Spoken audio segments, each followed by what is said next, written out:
بسم اللہ الرحمن الرحیم. میں ہوں ایڈوکیٹ مدثر اقبال چودھری اور آپ دیکھ رہے ہیں ہمارا چینل لیگل انفوٹینر. کچھ عرصے پہلے ہم نے ویڈیو اپلوڈ کی تھی فیملی لاس کے حوالے سے، کھلا اور مینٹیننس کے خاص کر حوالے سے کہ اس کا جو ہے وہ پروسیجر کیا ہے اور کیا لاز ہے. تو اکثر لوگوں کا سوال تھا کہ چونکہ جو مینٹیننس ہے اس کا فیصلہ آتے آتے کافی دیر لگ جاتی ہے، تو اگر پلینٹف کے ساتھ بچے ہوں، یعنی کہ ماں کے ساتھ اس کے بچے بھی ہوں، تو وہ کیسے جو ہے وہ گزارا کرے گی اتنا عرصہ. تو کیا یہ جو مینٹیننس ہے یہ اسی وقت ملے گا جب فائنل ججمنٹ ہو جائے گی؟ تو ایسا بالکل نہیں ہے، بلکہ فیملی کورٹ کسی بھی وقت اس کیس کے کسی بھی سٹیج پر یہ فیصلہ کر سکتی ہے کہ جو ڈیفینڈنٹ ہے اس کو ڈائریکٹ کر سکتی ہے کہ وہ ایک سرٹن اماؤنٹ کورٹ میں جمع کرائے بچوں کے عارضی مینٹیننس کے حوالے سے. تو نارمل ہماری پریکٹس میں یہ ہے کہ جب ہم ایک کیس داخل کرتے ہیں تو اس کے ساتھ ہی ہم ایک اپلیکیشن بھی عارضی مینٹیننس کی داخل کر دیتے ہیں. تو جب ڈیفینڈنٹ اپنے کیس کو ڈیفینڈ کرنے کے لیے آتا ہے تو سب سے پہلے کورٹ جو ہے اس اپلیکیشن کو ڈیسائیڈ کرتی ہے. ایک سرٹن اماؤنٹ کورٹ ایسس کر لیتی ہے کہ ان کا لائف سٹائل کیا ہے، اور کورٹ آرڈر کرتی ہے کہ ڈیفینڈنٹ جو ہے یہ ایک سرٹن اماؤنٹ کورٹ میں جمع کرائے.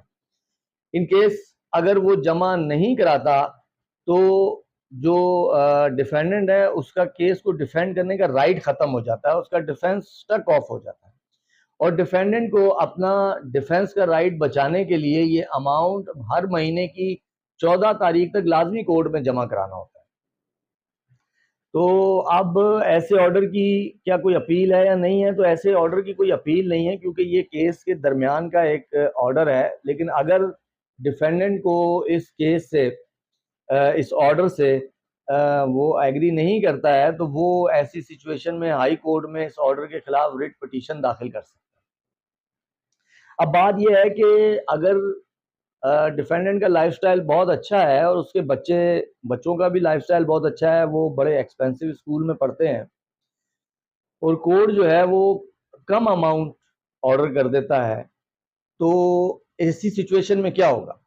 سپوز اگر جو ہے کورٹ 10,000 روپیہ فی بچے کا مینٹیننس پر منتھ گرانٹ کرتا ہے، انٹرم مینٹیننس، تو کیس کے اینڈ میں کورٹ یہ ایسس کرتی ہے کورٹ کہ ان کا ایک اچھا لائف سٹائل ہے اور جو ڈیفینڈنٹ ہے اس کی انکم بہت اچھی ہے، اور جو بچے ہیں ان کا ایکسپینسو ایجوکیشن ہے اور لائف سٹائل اچھا ہے، تو اگر وہ 20,000 سپوز گرانٹ کرتی ہے تو اب جو ریمیننگ 10,000 پر منتھ تھا یہ کورٹ اس کو ڈائریکٹ کرے گی کہ وہ جو ہے وہ بیک وقت جمع کرائے کورٹ کے اندر.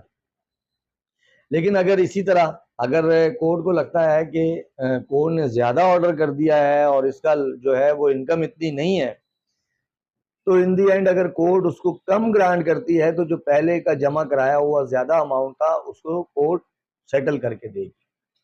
تو امید ہے کہ اس ایشو پر بھی آپ کو کافی حد تک رہنمائی ملی ہوگی. اگر مزید کوئی سوال ہو تو آپ ہمارے فیس بک پیج پر پوچھ سکتے ہیں، جس کا لنک جو ہے وہ ڈسکرپشن میں دیا گیا ہے. دیکھتے رہے ہمارا چینل کو سبسکرائب لازمی کر لیجئے گا. Thank you very much. اللہ حافظ.